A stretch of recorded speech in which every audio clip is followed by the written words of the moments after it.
So it's that time. I've been building up to this video before I went on vacation. I'm going out to Boston, so I figured I would finish out this list while I was on vacation. And so over the last 3 or 4 weeks, I've been doing a bunch of different spring videos. Top 5 blue fragrances for the spring, top 5 green fragrances for the spring, top 5 sweet fragrances for the spring, all leading up to my top 10 overall spring fragrances, which I'm going to be giving you guys today, both designer, niche, whatever it is. And so that's what we're going to be doing today, along with 2 or 3 runners up. And so without further ado, let's get it.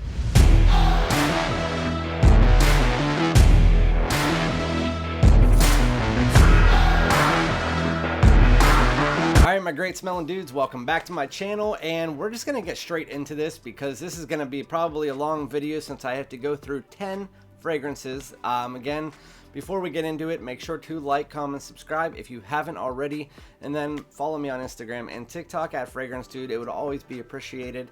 So again, today I'm going to be going through, again, I kind of prepared for this over the last few weeks. I did some videos giving you guys my top 10 in certain categories for the spring.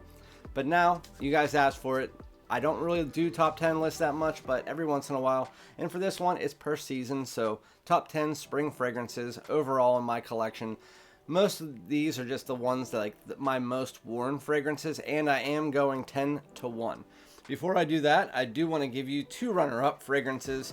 The only reason these aren't in this spring fragrance list, along with a lot from this line that I'm about to mention, is because they are not just spring fragrances.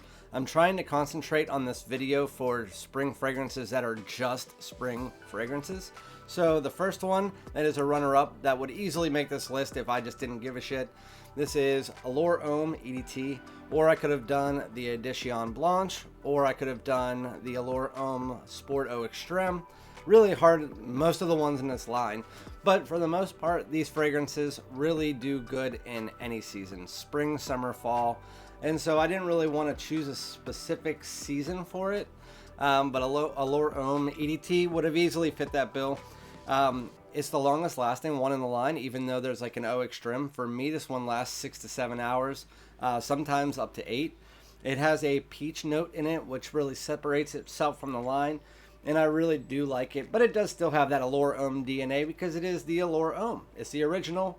I finally picked it up, and I love this stuff. And then the second one, if I called this a spring fragrance, I think people would flip out because I know a lot of people like wearing this in cool weather as well. This is a cool and warm weather banger by Rosasi. It is Rosasi Havas, or Havas. Rosasi Havas is your fruity, aquatic, plum, woods, musk.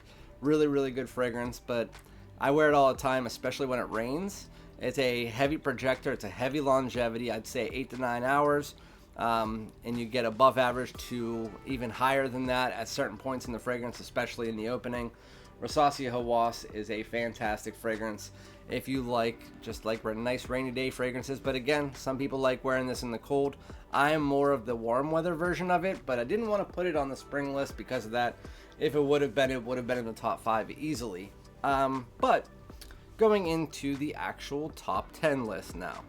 So this one, I wear all the damn time. I talk about it every once in a while, but it's my favorite Paul Gaultier fragrance. And I'm not saying compared to any other ones, this one is my favorite. I mean, no matter what season, I love this.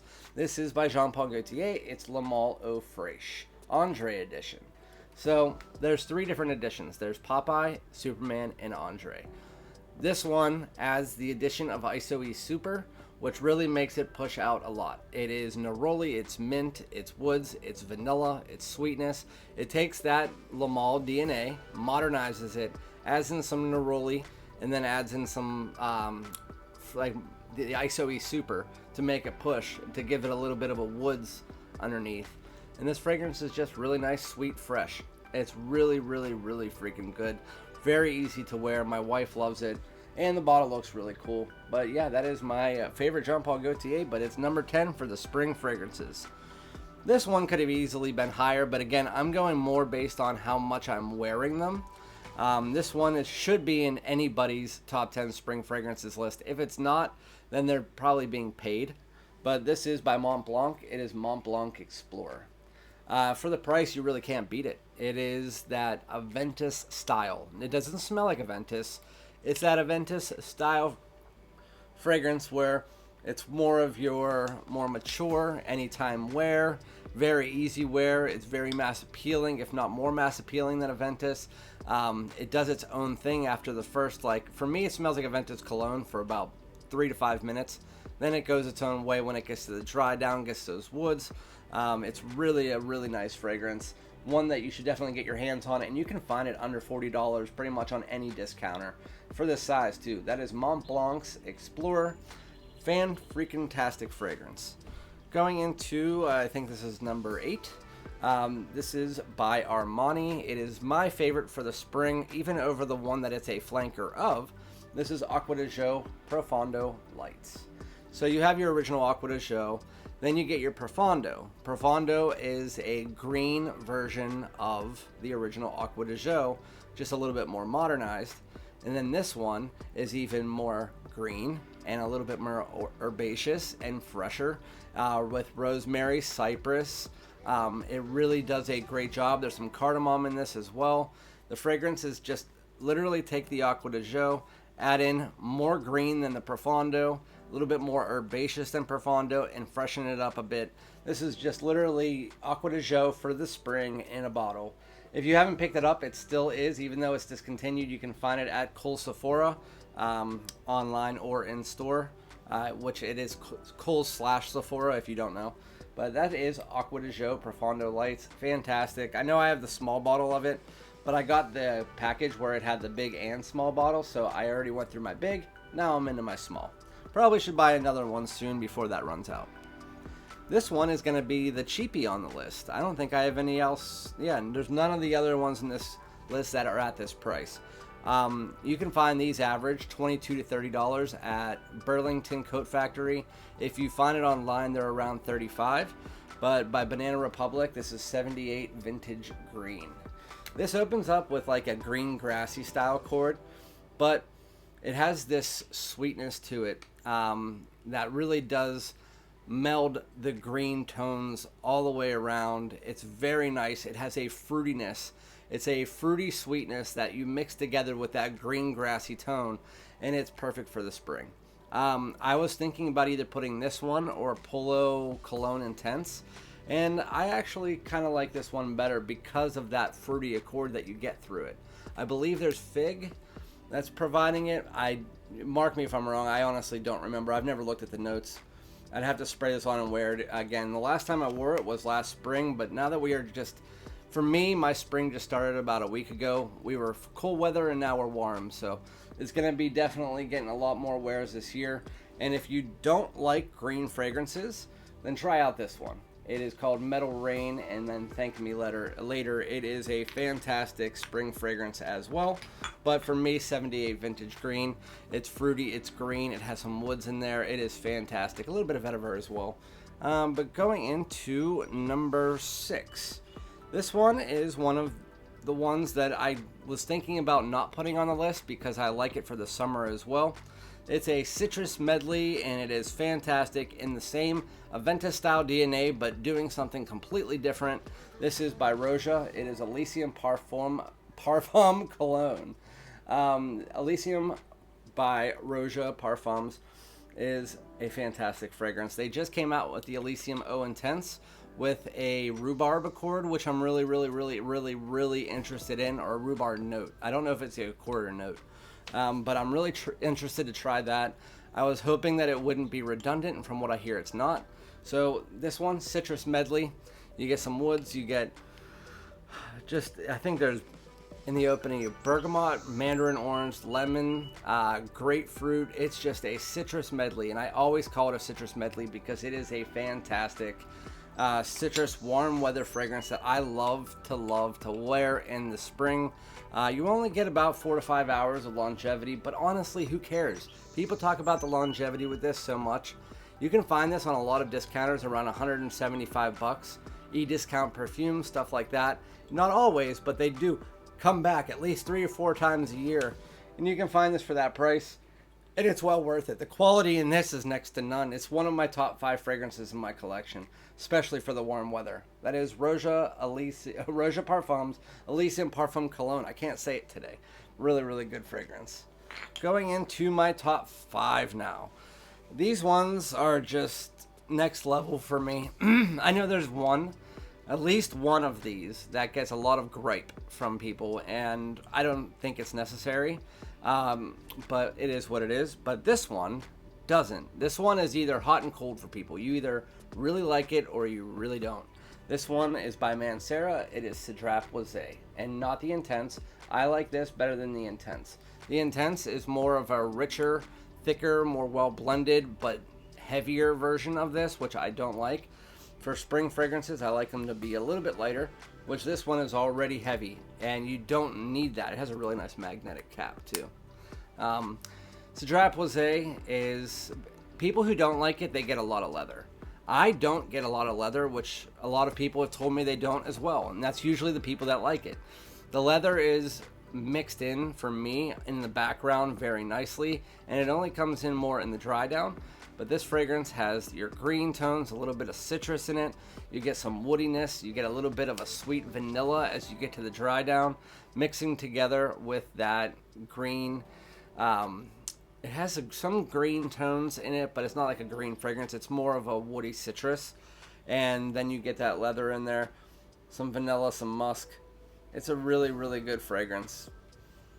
Seriously, very good. One of my favorite in my collection. I wear this all the freaking time.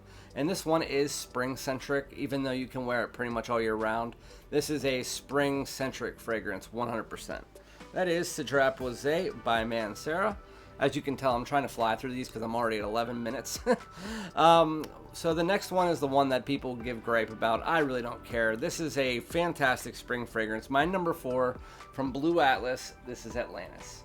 And people could say whatever the hell they want, because I know a lot of people that I've sent decants to, people that have bought in bottles, they really either love this fragrance, like this fragrance, or they just think it's unisex, and it's too unisex for them. For me, it is a unisex fragrance. It is a peach and apricot heavy fragrance. With that said, this fragrance is a fantastic warm weather fragrance, especially in the warmer time of spring. This is going to get you about 6 to 7 hours. I know some people get about 4 to 5, but on my skin, and I spray on clothes, I get about 6 to 7. You get apricot, you get a little bit of citrus, you get that peach. As that peach and the citrus tone down, then you get a lot more of this, the apricot becoming the main player in the fragrance. If you don't like apricot, obviously that might be why you don't like it. You get some C notes in there, and then as you get to the dry down, you get some woods, you get a little touch of iris, a little sweet floral as well. I believe there's orange blossom, and then this watery accord from the violet, which is really, really nice. But this is more of a musky apricot. If you do want me to be very plain about it, it's musky and apricot. It's a fruity, musky fragrance, and it's fantastic. And it has probably the best atomizer in my collection. It is pressurized. It squirts however much you want out of it, and the bottle is really, really nice. That is Blu Atlas Atlantis, my number 4 spring fragrance. I wear it all the time. My wife wears it all the time, so I love it.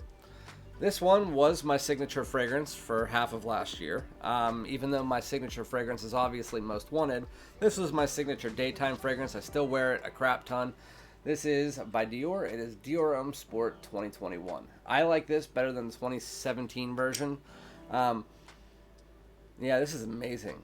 It's absolutely, it has that Dior Homme DNA that you guys know. And then you add in a lot of bright citrus. And then you add in a little bit of a woodiness as you get into the dry down as that woods picks up. And then again, that Dior Homme DNA just floats there. It's more of just a brighter, citrusy, sporty take on Dior Homme cologne. But to be honest with you, even though it is that sporty take because of the citrus, it is still classy. It still remains that classy Dior Homme style DNA. Just brighter, more effervescent than what you get. You also do get a little bit of a spicy pink pepper in this as well. Dior Homme Sport can be worn in pretty much any situation, pretty much all year round, but I like to wear this during the spring when it starts to go from the cold to warm, like 50s, 60s. I think that's an ideal temperature for this. Works safe. It is I even wear it to the gym sometime, even though I don't like to waste Dior's to go to the gym. Dior Homme Sport 2021, fan-freaking-tastic fragrance. Yeah, I love it. I just can't stop smelling it. And now going into my top 2. I wear these all the freaking time. I just had to buy a new bottle of the one, but this one is almost there. This came out last year, and I'm almost out of it. This is by Lacoste, my number 2 fragrance, Lacoste Blanc Eau Fraiche. So, this could easily be number 1. I'm just so in the mood for the other one. This could easily be number 1. It's like I have 1A and 1B. But Lacoste Blanc Eau Fraiche, fantastic fragrance. Starts out with a lot of citrus. It has a green edge through the entire fragrance. Then you get some woods that come in. It is literally like walking through the forest on a spring windy day with a basket of citrus. That is what the fragrance smells like. It's really hard for me to speak about this fragrance because the only thing that Jeff from SoCal Scents, he called it a pickled ginger because there is ginger in this, but it's more like the pickled ginger that you get from like a sushi bar mixed together with citrus and woods. The pickled ginger style fragrances are amazing because I also tried one from Givenchy Gentleman Casual Chic that smells very similar to this without that green edge. It's effervescent, it's citrusy, it's woody, and then again you have that pickled ginger and that green edge just wrapping around the entire fragrance. It's fresh, it's clean, it's 5 to 6 hours. I think it's one of the best, if not the best release of last year. For me, I think it is the best release of last year. Lacoste Blanc Eau Fraiche. And if you can find it, you can find it on eBay, but they come off and on discounters for about 40 bucks. Keep an eye on my community tab and I'll let you guys know when that does. And now the last one. So I have the perfumer of this brand coming on my live stream either this weekend or next weekend. Mostly because I just reached out to him and said, hey, this fragrance is fantastic. I wanted to let you guys know it's my favorite spring fragrance. That's all I said. And then he was like, hey, what's going on? And he sent me like 2 other bottles, but I love this fragrance. I talk about it as much as I possibly can. This is by Imaginary Authors. It is Saint Julep. It is the best one by Imaginary Authors by far. This is the note breakdown. Sweet mint, tangerine, southern magnolia, bourbon, grisalva, sugar cube, crushed ice. So some of them have the imaginary note of sugar cube, but you really can tell that there is a sugary quality to it. The best way to describe this fragrance is that it is a sweet mint, so almost like a vanillic mint mixed together with a little bit of a tangerine and then some booze underneath it, and then you mix that all together and it's like a sweet minty mojito, that creamsicle. It's like the best way to express it. It reminds me a lot of a fragrance that is from I can't think of the damn name. I talk about it all the time, but it's like an orange creamsicle style fragrance, Lolita Lempicka Green Lover. That one's like 40 bucks and it's like an orange creamsicle with a touch of mint and gin. This one is kind of like a tangerine creamsicle with a lot of mint and a lot of bourbon. It's a really good fragrance. It's a great spring fragrance. Lasts about 4 to 5 hours. If you spray it on clothes, obviously you're going to get more. Imaginary Authors fragrances are amazing. I mean, if you get the right ones, then they're just absolutely fantastic. But this one, I've looked at a lot of other people's channels and they have this as their favorite one from Imaginary Authors as well. It is a fantastic spring fragrance. I'm telling you, if you like sweeter fragrances, this one isn't overly sweet. It's more of your mint mixed with sweetness, and then as you get to the dry down, it's just kind of like a sweet mint mixed with like a sugar cube. That's what the fragrance smells like with an undertone of booze. So that is Saint Julep, my number 1 spring fragrance. I figured you guys would already know that, but really, really, really nice. And then you could also try out A Whiff of Waffle Cone, Memoirs of a Trespasser, Sun Drunk, Falling into the Sea. I'll be doing reviews. The reviews don't get a lot of views, but I don't care. They smell so freaking good. There's a reason why people love these on the fragrance community. They're not paid or anything like that. They're just really good. But okay, that is my top 10 spring fragrances. In the comments, let me know what your favorites are. I'm actually really interested to see if you guys have any of the same favorites, stuff like that. I mean, you don't have to give me all 10, just some of your favorites. But thank you guys so much. Let me know what you think about this list, and I'll be back with another one. Thanks so much. Peace out.